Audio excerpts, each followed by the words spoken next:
Hello and welcome to The Dive presented by Honda. This is season 4, episode 43.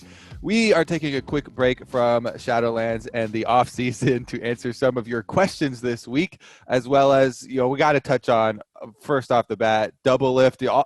It seems funny. Yes, we're starting with a bunch of TSM stuff, but they're the ones that still have an extended off season that's bringing more drama. We have another, basically, North American Hall of Famer retiring here, and now a bigger salary pickup. They're just like one-upping each other as the teams go further and further with the SwordArt signing. Yeah, I want to start just by talking about Doublelift because this is, we talked a lot about Bjergsen when he retired. Now Doublelift's retiring in the same offseason. That is the two most popular players, the two most iconic players in LCS history, both retiring in the same offseason. When you talk about the greatest players of all time in the LCS, these are the two guys that pretty much everyone is going to debate who's the best, and they're both gone, right? And that is kind of crazy to me to have that happen, one after the other, especially, Bjergsen retired and then Doublelift came out and said, on Twitter that he was thinking about retiring, but he decided he didn't want to. And so now that it's happened later on, it's pretty surprising. And I just have, so many good memories of Doublelift, playing and competing in North America. Like, this guy has been synonymous with success in the region for so long. Won, I think it's 8 of the last 11 splits, and that's including, I think, where he took off a split across, multiple different teams. Pretty much just wherever he went, he won the title. So it's pretty crazy to see him gone, and it's going to take a while to get used to. Yeah, and I mean the success that he's had. I mean, if you've only started, it sounds weird to say, if you've only started watching in the last 5 years, Doublelift is synonymous with success. But that's only half of League's history. If you go back to the first 5 years, there was a meme called Doublelift's Trophy Case. It was a subreddit, and it was empty. And that was the whole joke, because for a period of time, everyone recognized his talent, but it wasn't clicking on his teams. There were supposed, clashes, and OG CLG was a bit of a mess with, all the personalities in there, and Hotshot and Saint Vicious and all this stuff. But for a long period of time, Doublelift was synonymous with CLG, and they weren't able to win. And it was this really crazy arc to get to his first win in Madison Square Garden, which I still think is the greatest North American League event we've ever had, was that 2015 Summer Finals. And that's when his career, took off, and he was been basically unbeatable since then. And it's crazy to think that there are these two really, really discrete chunks to his career. And so when you look back at all the memories, it's like he had to work so hard to get the W's in the second half. Yeah, this one is so big to me because Doublelift did play longer and was in the North American scene longer than Bjergsen. Bjergsen came over as this super young kid. And right off the bat, was killing it with TSM. But Doublelift's story has so much more depth to it. Because he did start almost as early as I started. I am like the biggest boomer for LCS and for North American League. But Doublelift was on Epic Gamer at the very beginning, and his whole story started with a Reddit post where he was kicked out of his family's house and was homeless. And Travis, my roommate, picked up Doublelift to let him sleep on his couch. And he started finding this success. Epic Gamer, that team, this is before LCS even existed, went to the championship in season 1 and got 4th place. Yes. Then we get into all the weeds about, season 1, blah, blah, blah, what matters, how many teams are there, what regions and stuff. But we're talking about the history of this region. He was there before the LCS even existed, at the very beginning of professional North American League of Legends. Mm-hmm. He was there with the CLG that went over to Korea. One of the most hotly debated, biggest, blunders of leaving the fan base in North America, going to Korea for competition. And placing in Champions League. He actually played and placed in Champions League over there in 2012.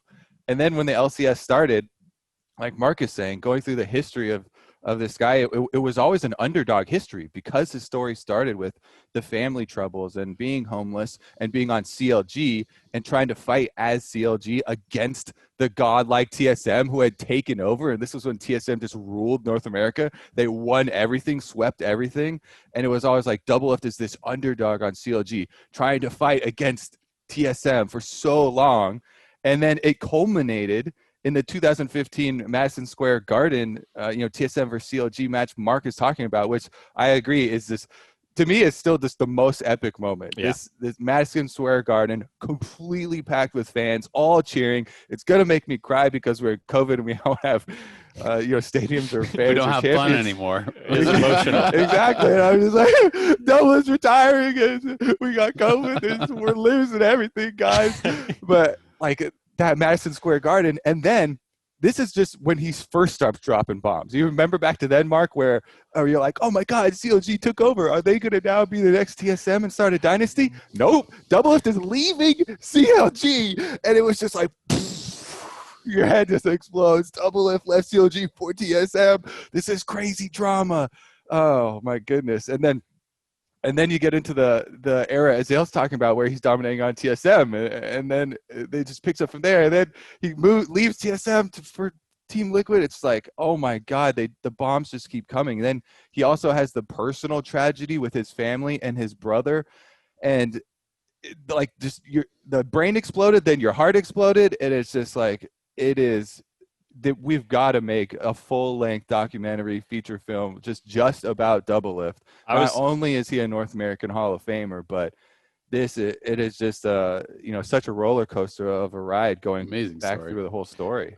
Yeah, I was gonna say, I mean, like, there's people who have had bigger successes in league, obviously with all the world championships and stuff like that, but I don't think there's anyone with a more impressive and insane story than Doublelift. Like, I think if anyone was ever going to make a documentary, like full-length feature film about someone, get an actor in there, not even documentary, a recreation, a dramatization, whatever you want to call it. Like, I would pick Doublelift easily. Like you're talking about, his career spans up until this point the entire history of league esports, so that's a great lens to view it through.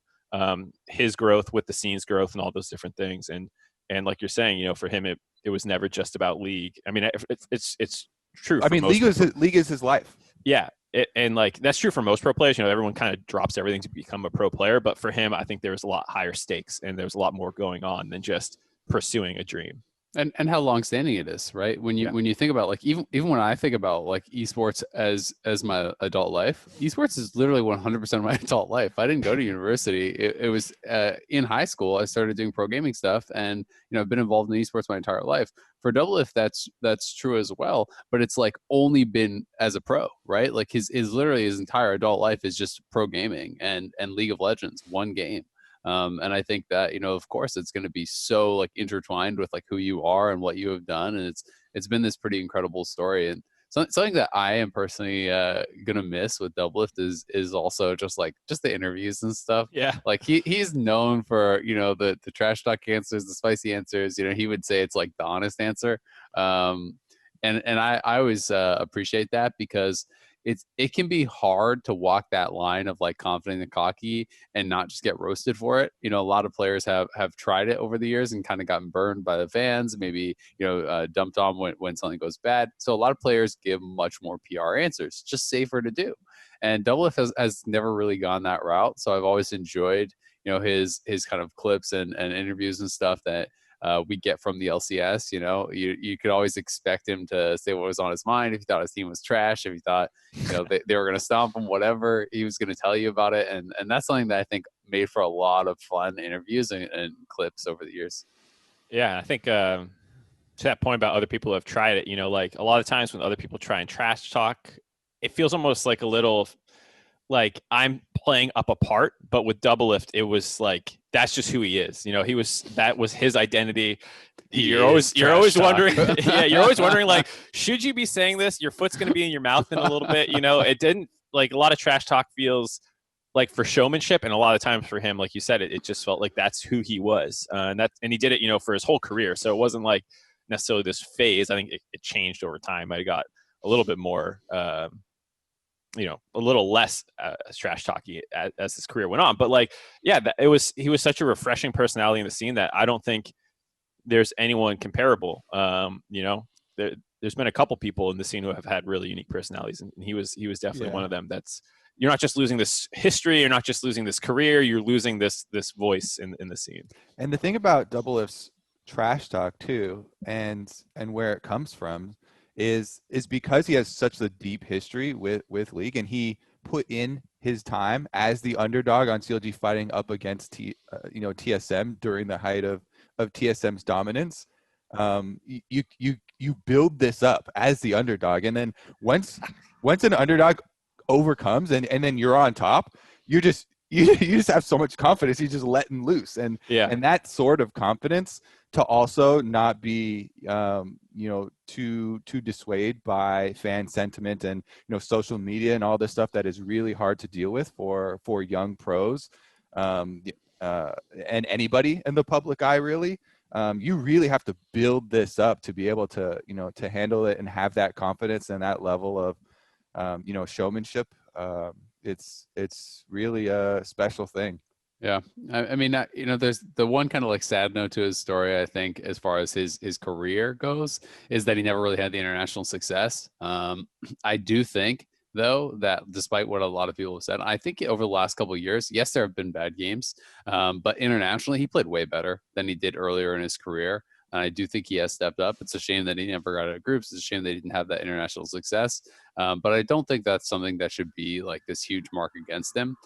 Because to me, one of the ways that like I always kind of judge pro players' careers, and it's something that I think is incredibly impressive, is just the longevity and the consistency. Because it's so hard to actually maintain that level of skill and that level of dominance for so long, to really truly be at the top of the region with all these new players coming for like 8-10 years, right? It's something that not a lot of people ever are able to do, and it really does show that it's you are a multifaceted player. It's not that you can only play one way. It's not that you can only play one champion or one style. You've got to adapt over the years and be able to grow and change with the games, with the teams. And I think that's something that he was really able to do. There's just not a lot of people. It's like a handful of players really anywhere in the world that have been able to match that sort of longevity and dominance. And the final thing I'll say is his peak was as high as any peak in North American pros had, to be fair. I mean, you can debate, is semifinals for C9 more impressive than the finals MSI appearance, MSI finals that CLG had with 6A and Afro, and Doublelift had, and who they beat IG to get there, like all these different things.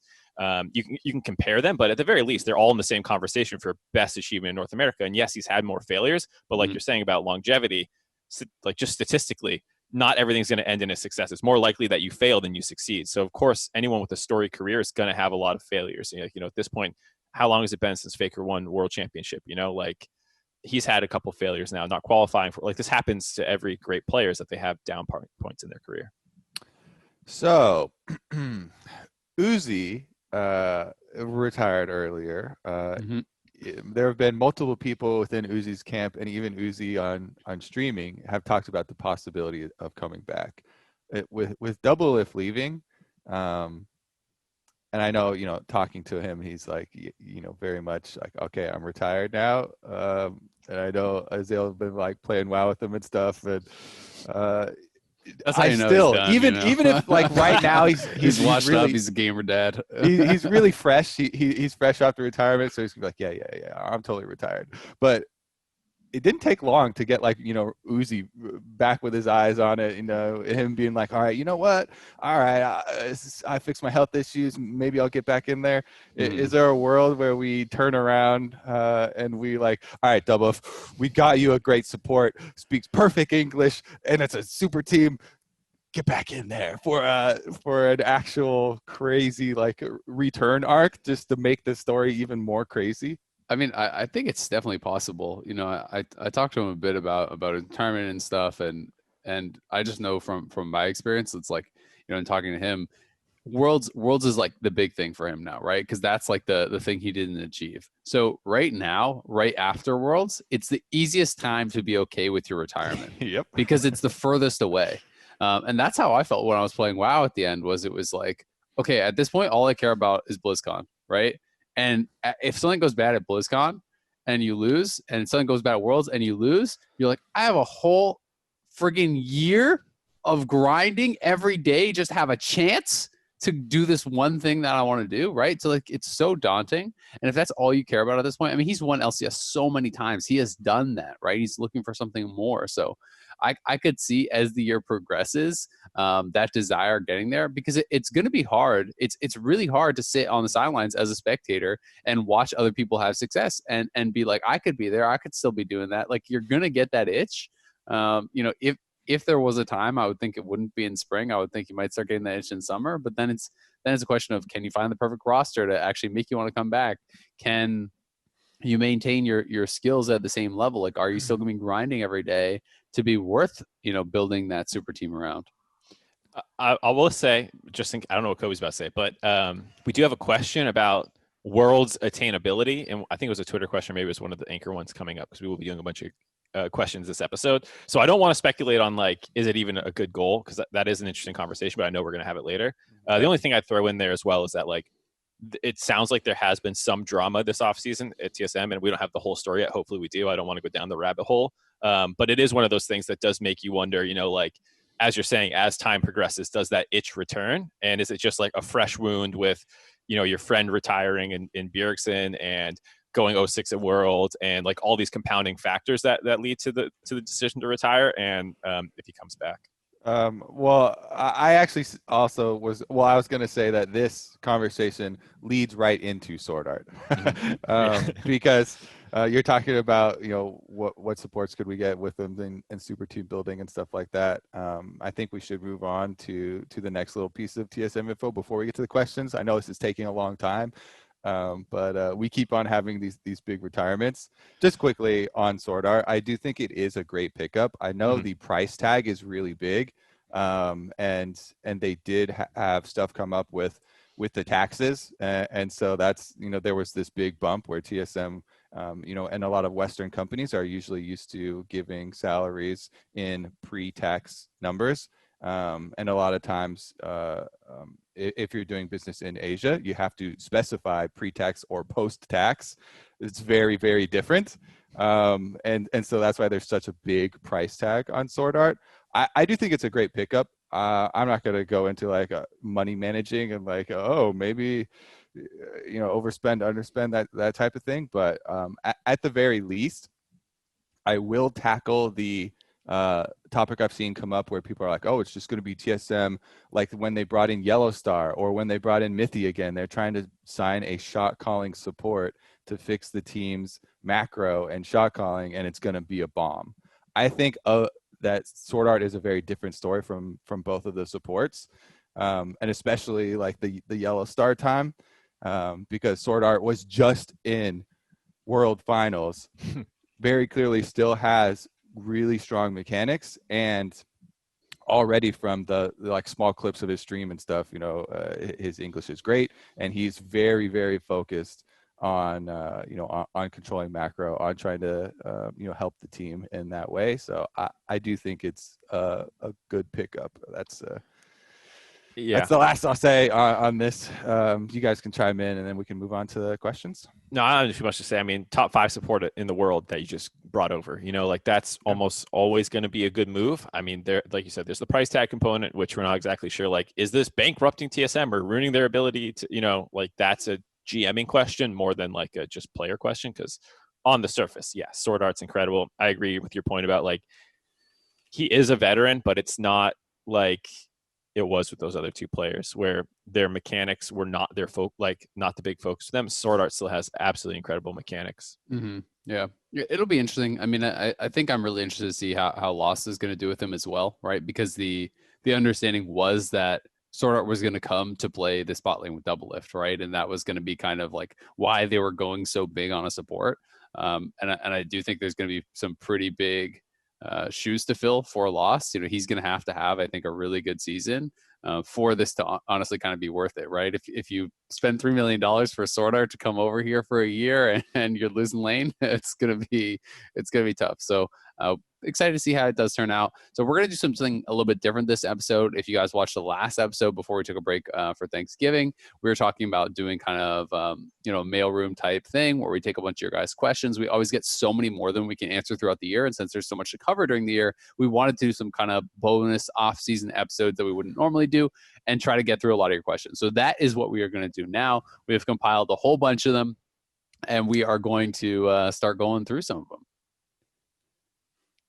All right, this first one here is from, I think it was Xavier. We heard it as. I'm not actually sure. This is an anchor question, and he wants to know about the LCS's next great superstars. Hey there, Mark, Kobe, and Azael. My name is Xavier from Montreal, and my question for you guys on the dive is, are the next great superstars of the LCS already playing in the league currently, or should we expect to see these superstars joining the league this year in 2021? Thank you. I think some of column A, some column B. I think that we could have some people that you haven't seen before, develop into those big superstars. I think that guys like FBI are already on track for that, right? I think that guys like Tactical are already on track for that. We have seen some of these players come in and look incredible in the early stages of their career. And I do think that, especially, with so much more light being shined on them, with Doublelift being gone and Sneaky being gone and Bjergsen being gone, we'll really be able to kind of get more attention on some of these players, and it'll be exciting to see them develop. I think it also depends what you mean by superstars joining the league in 2021. Like, are we counting Perks and Alfari and SwordArt and some of those guys, or was the question more like up and coming people who will then become superstars versus like we took great superstars, right? Right. So I would not take that adopted as ones, not Perks and SwordArt, because they're already superstars. I mean, if you didn't do it in NA, then are you really a superstar? Azael, Hollywood is here, so.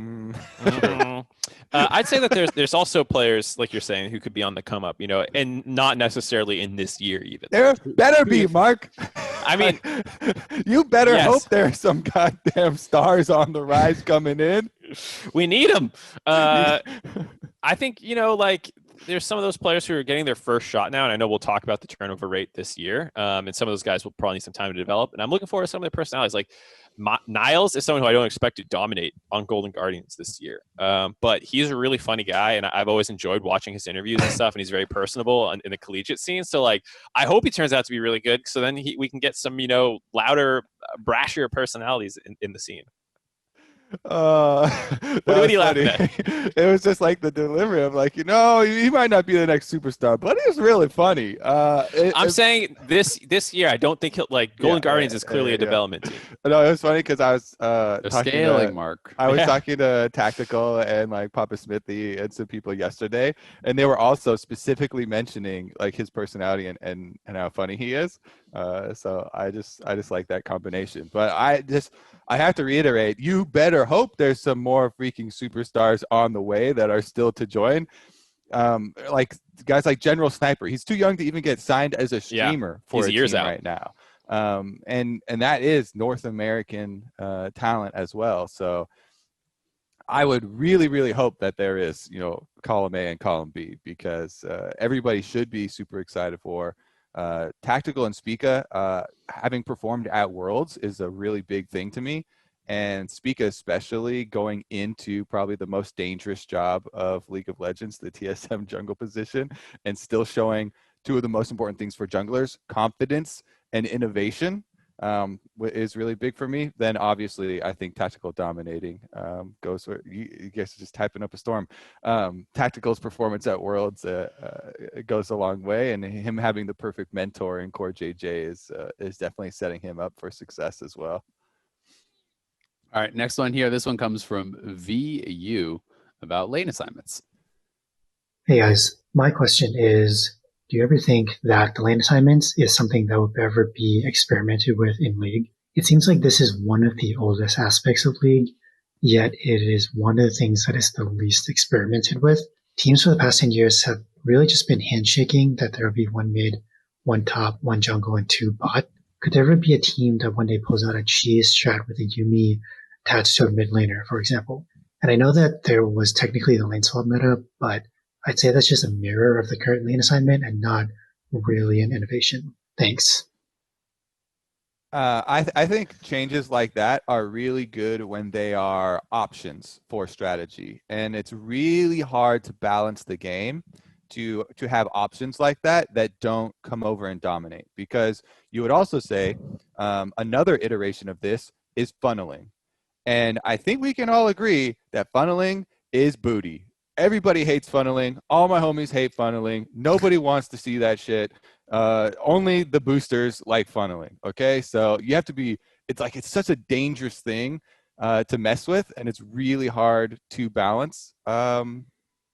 Changes in assignments like that. I do like when I see in a meta right now where there are even obstacles for it. We still see, even with an extra 5 minute of damage reduction on top and mid, we still see sometimes like, oh my god, the Tristana randomly, they have a different lane for top and bottom versus a specific champion where they actually try and make that trade anyway and go for a lane swap. If you see it rarely like that sprinkled in, I do like that.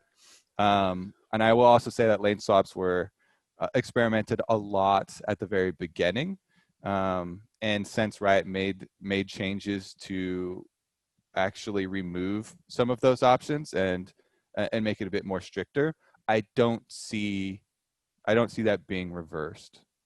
People do lane swaps sometimes, and I'll also say that I think you as a viewer don't see the amount of experimenting that people do. I think the idea that people are just handshaking this stuff is wrong.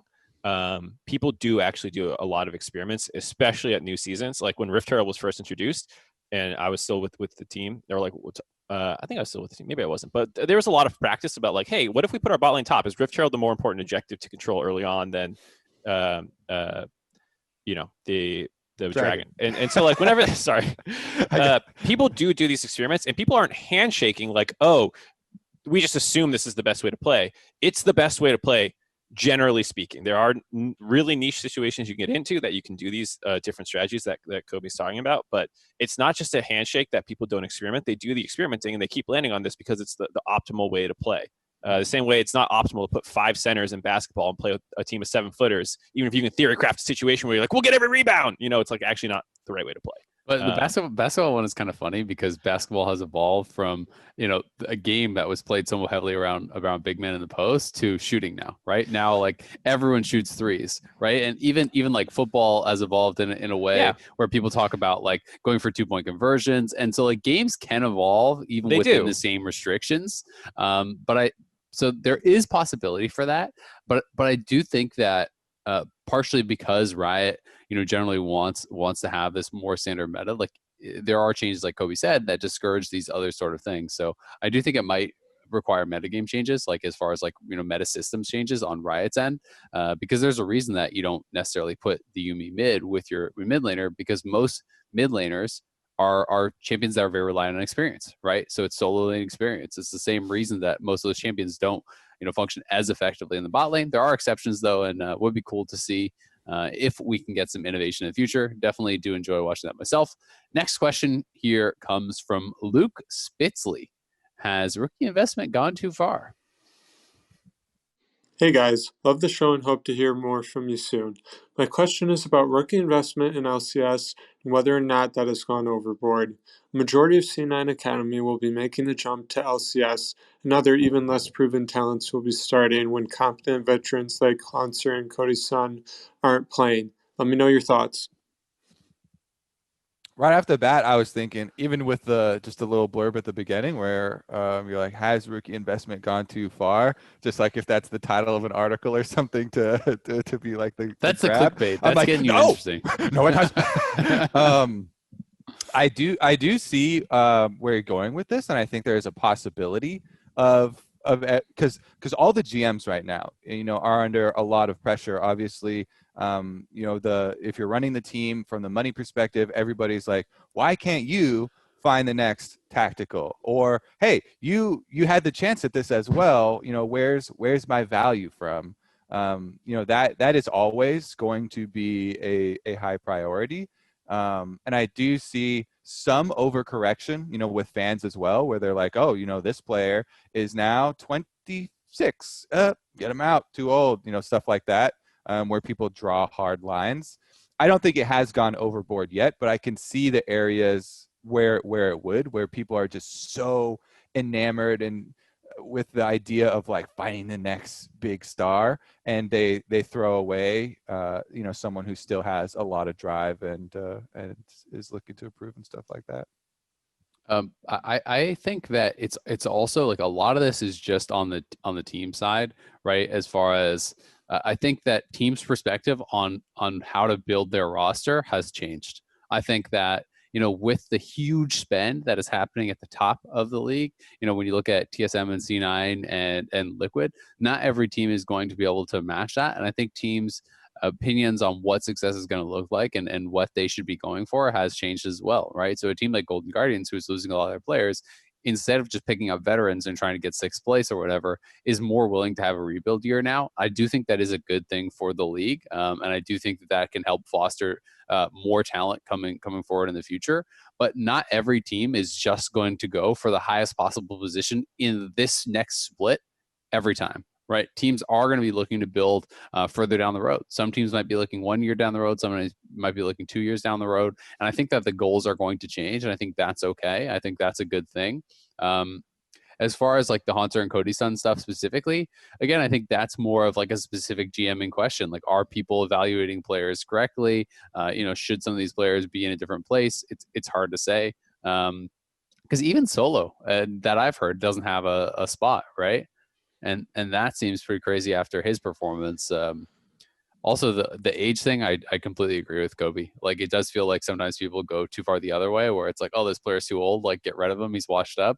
Because I've even heard that about Grig a fair bit, and Grig is, 21? He changed his name.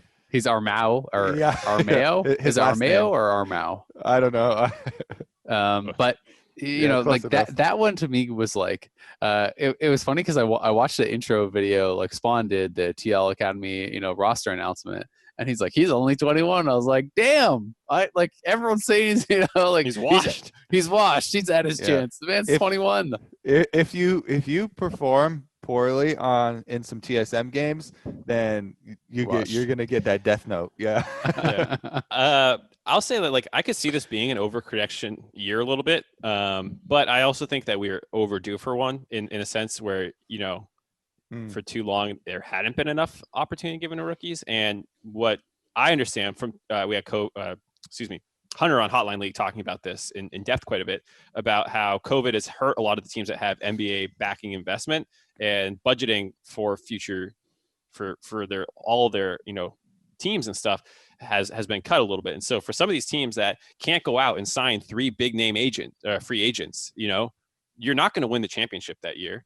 You're not going to go to Worlds probably. So what's your plan? Just sign a bunch of the best available talent left and go for 7th or 6th? I think a lot of these teams are being smarter now and realizing, no, we shouldn't do that. I should go try and find pieces that will eventually develop and that I can build around in the future. So I have a couple players that I've developed and are good, and then I can sign players to fill in the gaps. And I think it's much better. Yeah, I think it's much better to do that. And he talked about the stratification of league being more split up now, as like you're talking about, these big boys, TL, TSM, C9 are blowing the bank for this, and you're going, okay, I can't compete with that. So I'm gonna have a different strategy. And I think that's really healthy. And a number of teams are doing it this year, maybe more than really should be because of COVID, you could maybe say. But overall, I think it's a really good thing for the league. I was going to say, I think it should actually go beyond just the teams that are forced into it, because Golden Guardians have no choice, right? You don't have money. So it's not like they're like, you know what? Let's go with this crazy plan, rebuilding. Well, I think it is, to be fair. I think a year or two ago, that would have been a team of the cheapest veterans you could get. And we've seen that. We've seen that happen in the LCS how many times? Anyways, my point, I don't agree. I don't think so. I think that they are forced into this. What's the last all rookie team in the LCS? There hasn't been one. There's been no all rookie team. Well, that's what I mean. Like team 2K, even majority rookie, even 3 rookies. I don't think there has ever been a team that has had their funding pulled like Golden Guardians has. Just talking to people behind the scenes. And my point is, I think it should go beyond that, because there are teams, and we should talk about the middle ones, like Evil Geniuses, that clearly do have a lot of extra money to spend, and they haven't been able to get the most optimal big stars to pull in. Like they've got the money to spend. So I feel like there is actually a need for searching out and finding still and building this new talent, because there is clearly extra money and extra teams willing to pay for top dollar for proven stuff, but there is just not enough supply here. So we need to create more. Because anyways, we'll get into that stuff later with roster talk. I'm sure we will. Yeah. All right, got another question here. This one comes from Shamyl Ahmad. I probably brutalized that name. I apologize. Where will the LCS stand next year without the names? Hi, Azael. Hi, Mark. And hi, Kobe. Given that so many big names of the LCS have retired this year, I think that next year will be a very big year to see where the LCS stands internationally. As Doublelift said in his recent stream, he believes the gap is only growing bigger between North America and the other major regions, and that North America will never win Worlds. He even said that Core JJ agreed with this opinion of his. What do you guys think? Also, cat for Kobe. Still alive. I love how much Travis hates that. That's what keeps it going in my heart. I don't love how much he hates it. See, I don't deal with any of the negatives of it though. I just like have this like joy in my heart knowing that Travis hates it every time he sees it. So that just like prompts me to want to say cat for Kobe all the time. Yeah. I mean, so this is whatever makes you say it more.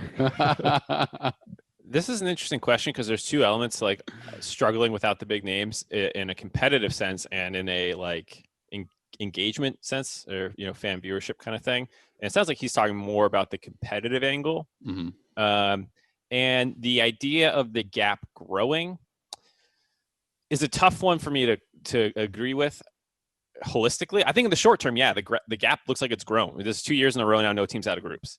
But just before that, we had a team at semifinals and a team that made finals of MSI in back-to-back tournaments. So I think the gap is, it's like a canyon or a coastline. It's going to narrow and widen and narrow and widen at different points. And so, it probably has grown in the past 2 years. I think it can get narrowed again with Perks coming in, some of the other great players, and hopefully, like we're talking about, these newer rookies stepping up and having turnover of new talent, and hopefully in a year or two, even next year, if C9 is incredible, then the gap has been closed again. And I think, will NA ever win Worlds is a different question, and it's harder to say. But depending on how long League is alive, sure, statistically, every year that League goes on, it's another chance, and eventually it'll break the way.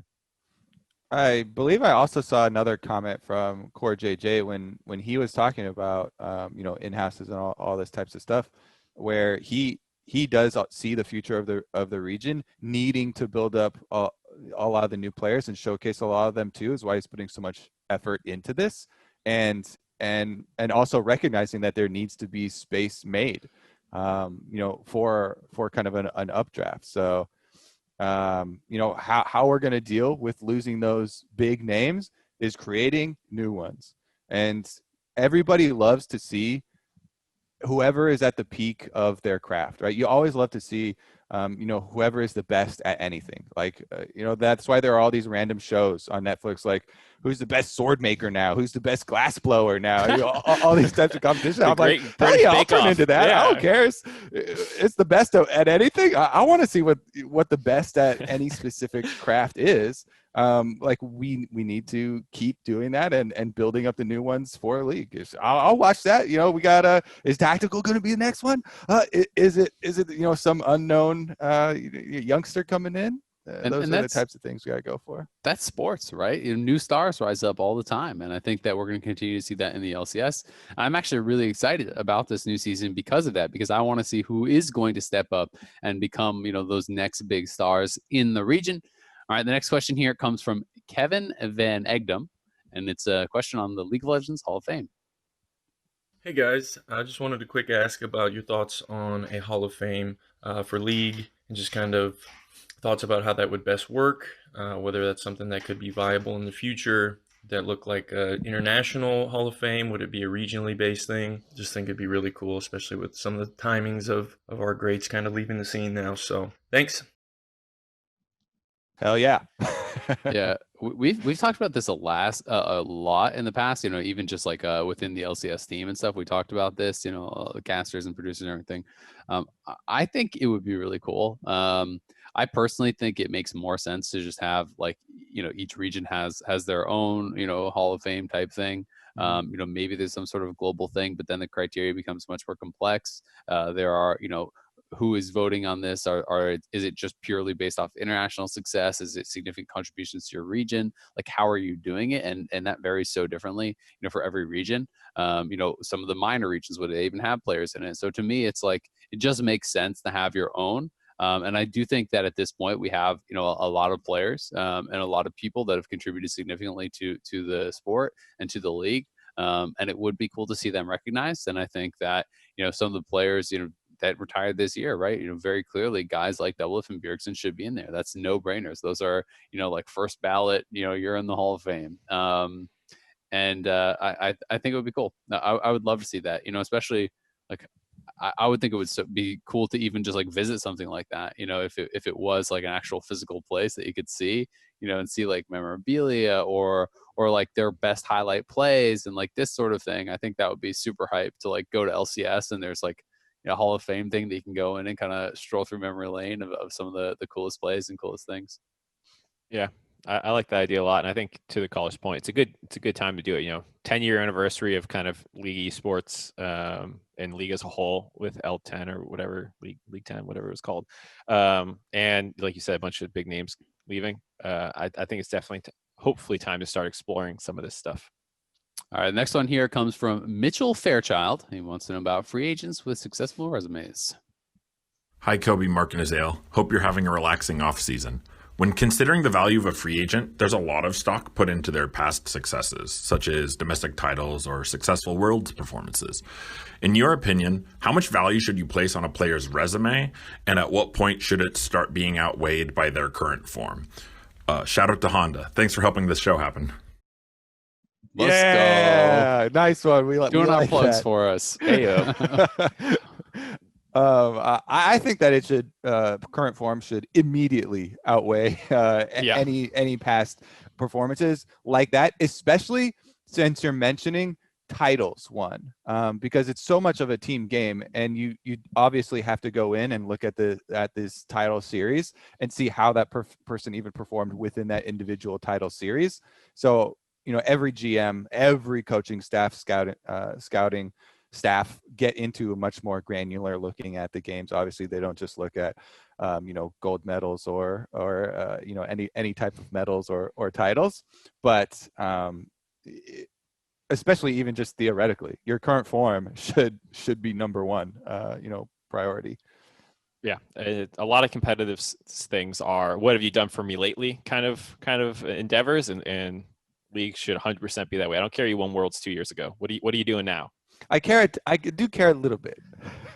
I mean, maybe for brand value and to be able to say that, but so the one thing I would say is, because we always mention this like nebulous thing of you know, playing in those high pressure situations, or just even experiencing Worlds, experiencing the meta that goes on, the time crunch, the scrims that evolve, and your practice partners get whittled down, and you know, meta changes very quickly, and you have to adapt. Those types of things, experiencing it can be a bonus, but not a requirement, because we've also seen, you know, obviously so many rookies succeed.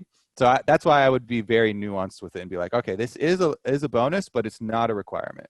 Yeah, and I do think one valuable piece of those past successes is that, you know, kind of like what good looks like, right? You know what it can look like to actually, when everything comes together and to win a world championship. You know what kind of work is required, what kind of ways they improved, and those types of things I think can be really beneficial to a team. But of course, if the player is not playing well, then they would be better served to be a coach, right? In that case, right? You know, use that knowledge in a different way. All right, we have some Twitter questions here now. This one, Kobe, what you got? ColeWN tweets us and wants to know what's the most fun build you found with preseason items. He says his is AP volley. I played an AP volley bear on stream actually when I had my like very rare stream come out. I thought it was super fun, but I also was not very tanky. I think AP volley bear might be better for top lane. where you have more levels and you have more income. Anytime you do have something that is, it's kind of a similar theory to like super hard carries from other games like Dota, where you do have Omnivamp, plus you have this big shield that you're like using offense to generate defense. And if you pop off in the jungle, you can definitely do that, but it might be better served from top lane with, you know, more power budget. For me personally, my most fun thing right now is the Prowler's Claw. I don't know if I talked about this last time, but it gives so much lethality, and it gives a long distance jump that is so much better than the Stride Breaker, which is like this baby hop that actually feels like you lagged a little bit or something. You lagged, but then you spun in a circle. Exactly. And the Prowler's Claw, I've actually dodged a lot of skill shots just running up to people and then not like knowing I have it, and they shoot a skill shot out and I dash through them. So I've like dodged ultimates and stuff. Obviously it works really well with things like Rek'Sai, where you have a tunnel, but one of your biggest problems for Rek'Sai is you usually have to flash to close the rest of the distance or something on people. But having Prowler's Claw, another gap closer that's also lethality, just turns you into a crazy person in the jungle, always looking for the kills. 1-for-1s are a no-brainer. I feel like everybody will become Ning when they have a Prowler's Claw Rek'Sai, just going in looking for that kill onto the carry. Doesn't matter if I die for it. So I definitely have a lot of fun with stuff like that. If you're wanting to win though, I would say the health generation from the Gore Drinker for Kane and Olaf right now. Go Gore Drinker on those suckers, and especially if your opponents don't build executioners quickly, it's gonna be fun. I've talked about some of the builds that I think are OP already and tweeted about them, but if I'm talking about what I think is just straight up fun, so I was playing some set support with like the new Richest Glory item with what is it called, like Turbo Chem Tank with that Spewer. And Deadmans and Swifties and just sprinting around at 1,000 miles an hour. So basically it just feels like the old support set build with the Deadman's Rush, but on steroids. A lot of move speed stuff I just think is so fun for similar reasons that like Prowler's Claw is fun. I also was trying to mess around a little bit with Prowler's Claw, Lee Sin, after I saw some clips. You can do some really cool stuff with that, but I'm a horrible Lee Sin, so it definitely was not looking nice when I was messing around with it. Are you one of the ones that like puts down the ward, looks at it, then ward hops to it? No, I don't even try. I'm one of the ones that only kick flashes. Because I could do that every time. The ward hop, I'm like, I'm ward hopping to get on top of you, and then I'm kick flashing you. I'm going to go ahead and pull a different Twitter question. Get it. Some old gamer dude at Old Man Sparky. Oh, that's me. That's all of us, I think. He said, part of the appeal for me to watch esports was how different it was. As esports continues to become mainstream and professionally produced, does the professionalism actually detract from some of the appeal it had as it leaves its nerd geek roots? I mean, that's completely subjective, right? I think that there's a difference between like more casual and relaxed and fun and just like trash production, right? And I think that some things do manage like to keep the charm and still be produced really well. I think a lot of old esports was just produced so badly. Like when I think back to 10 years ago watching esports tournaments, one of the things that really attracted me to League of Legends, and this just sounds funny now because it's almost just a given, was that they had a countdown clock on commercials, and it actually came down when the countdown clock ended. It actually the game came back and it started. You're not waiting for an hour for a next IEM game? Let's not talk about World Season 2. Okay, let's not talk about that. I mean, of course there are exceptions. Yes, but that was it wasn't the exception in other games. It was the rule. On average, you are waiting like oftentimes 30 plus minutes between every game because of technical delays, because of issues, because the refs couldn't wrangle the players, because they had to set up and they didn't have their own PC, so you'd get on the PC after someone else played, you had to redo all the settings. It was just a mess. And so to me, when I think of like the old esports and now it's too professional, I think of that and I'm like, well, I actually didn't like watching that. Usually I just tuned out when there was an hour in between a game. So to me, hopefully you can walk the fine line, right, of like having fun and joking around and having some goofy stuff. But like if I'm going to watch it, if I'm going to spend my time watching it, I want it to start on time and I want it to run smoothly. Yeah, I think technical improvements and running and like all the things that go into a good production are just like straight, clear upgrades that everyone would want. I don't think anyone would ever want that kind of stuff. And there is, unfortunately, a bit of a push and pull, because to iron out a lot of those problems, a lot of things become more pre-produced in a sense. You have schedules and timelines and all these things that make it work because that's how it works well. But then sometimes you get rigid and you get the kind of forced feeling in some of this stuff. And I do think that even beyond esports, just even in gaming and in shows and stuff, you see things that start out like bedroom, but really well done, and then they get sponsors and there's more of a business behind it. And then suddenly it like its soul almost just goes away. And like now this person who was previously talking intimately into a webcam is now like on a very big set on a couch. And it just feels like hollow and cold from the warmth that it had before. And I do think that's one of the things that can happen as you improve, is sometimes you go beyond just these technical improvements that we're talking about and you start removing some of the charm to the question's point that I definitely see. Mm-hmm. And it's something that I think people should be aware of, because to your point about what people enjoy, it's always going to be different, but you still have a core demographic. And I think the core demographic of people who play video games and watch esports are way more down with like people shooting the shit on a couch and just being idiots, like I think that's an appeal to a lot of them, is that you get this look, they're like, hey, there's Kobe's bedroom, and it's not always this super produced cold set kind of thing. I think there's also can be room for both, right? Yeah. And I think that a mix can be nice. But if any of you ever watched Home Story Cup, and I think they had it for Hearthstone and stuff. Yeah, I too, watched the Hearthstone ones. But it started in StarCraft, and I think that was a good example of like charming, janky esports. You know, where it's like if you've never watched it in StarCraft, they would literally have like a camera on the players playing poker. They'd all go to this apartment basically that this guy would set up in Germany, and they'd play tournament games. But then you'd finish your game, and you'd just go sit on the couch, and you'd cast the next game. And so they had players, funneling through and lots of personality, and it was like still produced pretty darn well. And I think that was a good example of like, the charm of esports without sacrificing the other side. So I think that you can find elegant solutions. And I think that sometimes one thing fits and sometimes the other thing fits. It's also good to remember that oftentimes it's like for esports to continue and to be successful, you need sponsors, and sponsors want a certain look and want a certain thing that works with their brand. A lot of big sponsors like the BMWs and the whatever are going to want a professional look. They don't want, the janky bedroom cast or whatever. They want it to look a certain way because they are a luxury brand. They are, a big brand, and that's something that you have to kind of work with. Yeah, my take on this one is that variety is really important for me. If every broadcast is the we're scuffed broadcast, or like T1 series is a really good example. When it comes around, I'm super excited to see what kind of stuff he pulls out. It's like one man show with all this like the commercials, messed up commercials and green screens and stuff like that.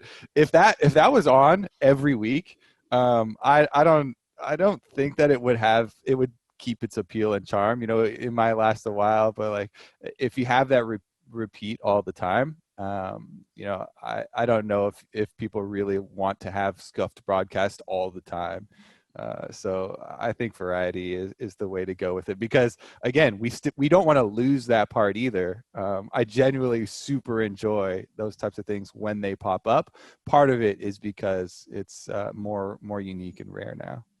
All right, got a one here from Brent Poynter. And this says, with both Bjerg and Reignover becoming head coaches, this is one of the first times we are seeing ex-pros become coaches in the LCS. How do you feel they might do compared to the typical analysts who become coaches? Do you think we'll see an increase in trend of pro to coach?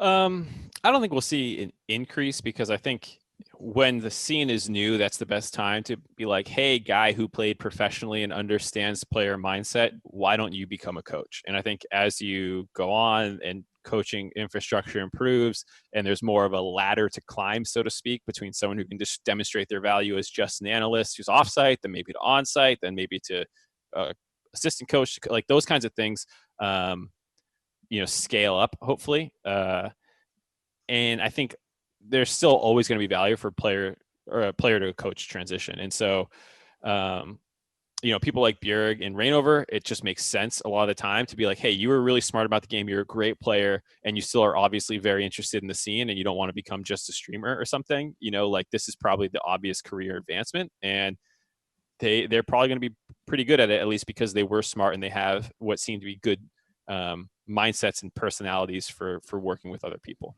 So I would also say that maybe people are not aware that the majority of coaches were already players.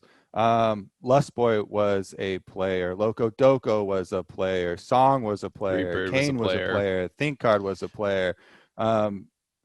Just because we are old and we were players a long, long time ago, a lot of coaches were professional players at one. I mean, even Jat, you're right. Like, Moon's in there now. Yeah, Jat was a pro player. Golden Glue, Freeze. There's most of them are. Yeah. It's actually probably more the exception that you have. It's for sure more than the exception. Yeah. So probably still continue to see more. All right. We got this one from Jack Rosoff. He says, do you think teams like Golden Guardians, who decided to sign mostly rookies, can compete against teams like Cloud9, TL, and TSM? How will rookie and amateur careers be affected by throwing them into the fire against Perks, SwordArt, and other world's quality players?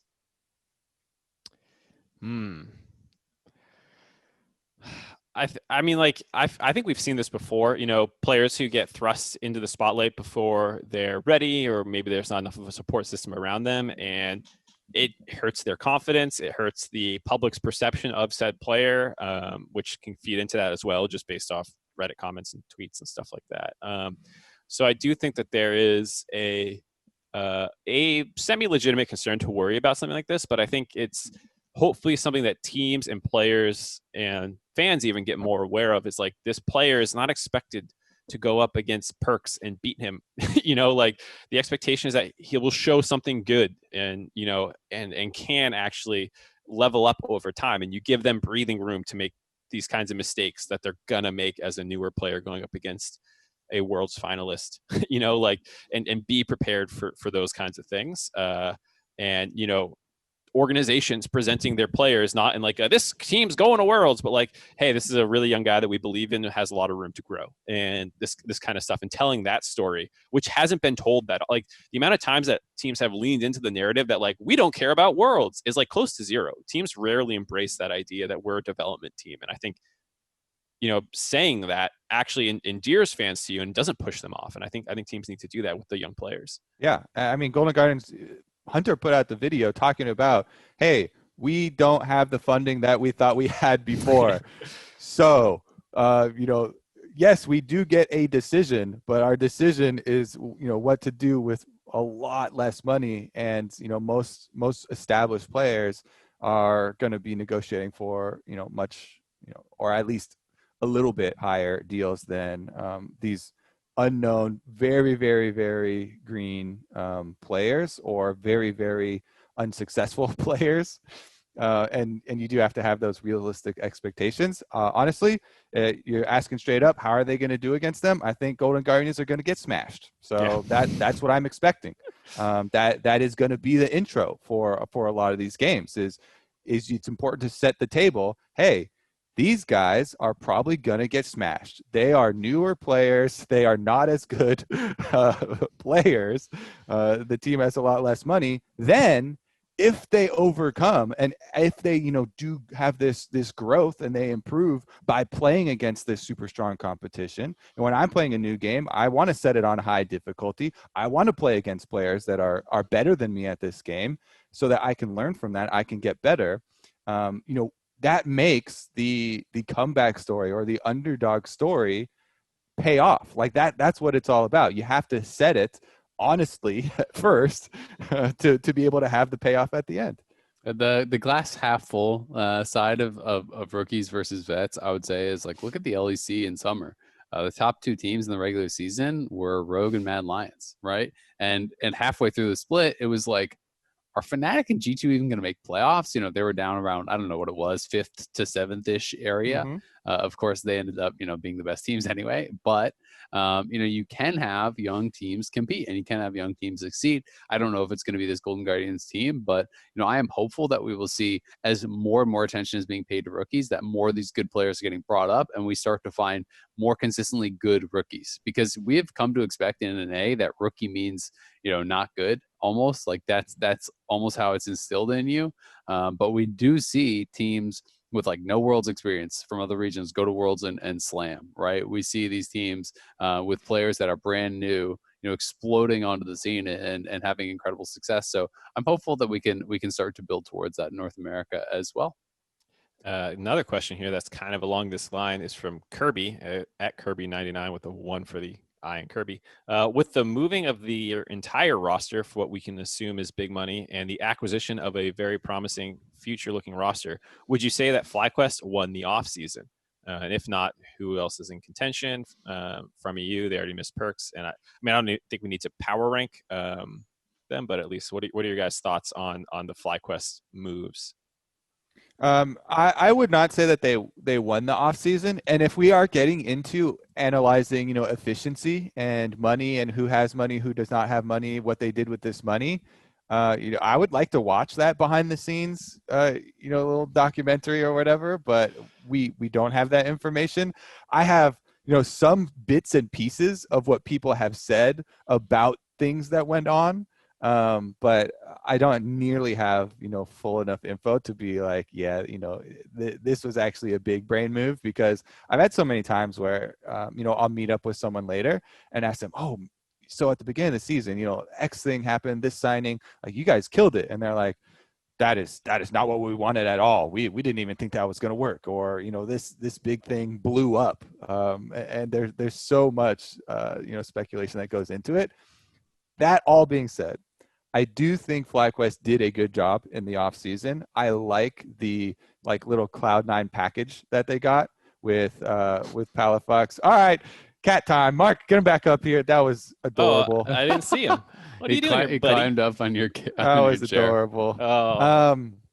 I do think FlyQuest did a really good job with it, losing all of these players, because very clearly FlyQuest had been on an upswell, building and building with these players, getting synergy, improving across the board, and it was is coming to a peak, so much so that it is assumed a lot of the players getting big offers and getting pulled apart and bought out there, especially like PoE.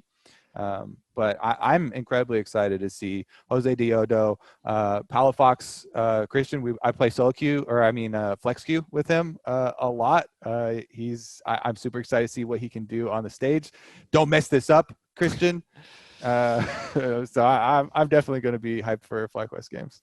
I'm really excited right now. I think FlyQuest does have that little scary thing though, where it's like, this is a really exciting roster, and if it just goes out there and blows up and lays an egg, it is a lot of young guys still, but there's licorice on the roster and some of this stuff where it's like, I think some fans might be like, I wish he was on a winning team or like a less developmental or make it a winning team then. I know. I'm hoping. I believe that it can happen, but like Golden Guardians. Right. Now it's just bullying.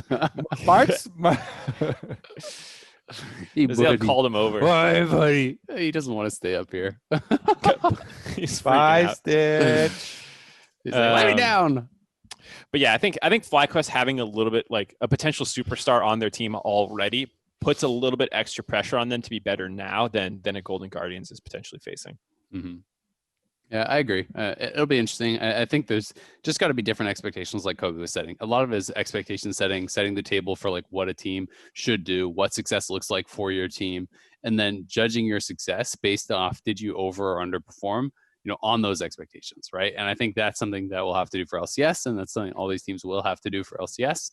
And I just want to add one more, because at the very end of the question, they say from EU already missed Perks, and they also said, okay, if FlyQuest didn't win it, then what team is in contention? I'm putting Cloud9 up there for stealing Perks, so there you go. You just want to hear it? Give you a little extra smile. All right, well, that's going to do it for this week's episode of The Dive. Thank you for tuning in, and thank you, Honda, so much for making this possible. This is going to be our last episode of 2020. We will be back in January 2021. It's going to be a good year. Fingers crossed. Let's hope. And I just want to say thank you guys, everyone, for sending in all these questions. Hopefully you got some of yours answered. Remember, you can continue to send them in on anchor.fm, search The Dive. You can hashtag The Dive LOL on Twitter, send them in there. We appreciate you guys tuning in every week and sending us questions and hanging out with us and chatting league. So we will see Happy you holidays. next year. Bye.